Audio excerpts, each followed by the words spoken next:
Stephen King said, "I have seen the future of horror fiction, and his name is Clive Barker." That's the author in which Hellraiser is based on, the original book, The Hellbound Heart, but I guess Hellraiser sounds a little better. At this point, the slasher genre was well underway, and it was well established as a genre that's just for fun.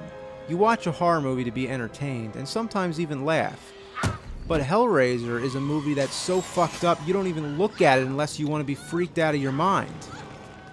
A man named Frank finds a strange puzzle box, which unleashes a group of creatures known as the Cenobites.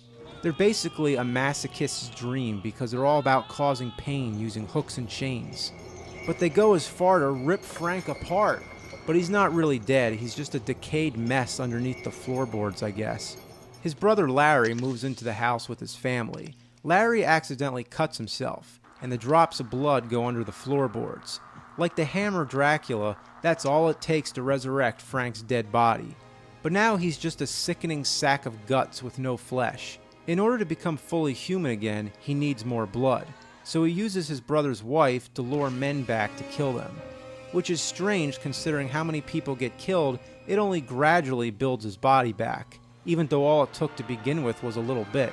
The Cenobites are not in the forefront of the story, which may be a little disappointing. There were many sequels which began focusing more on Pinhead as the main villain, though he was never actually called Pinhead in the original movie.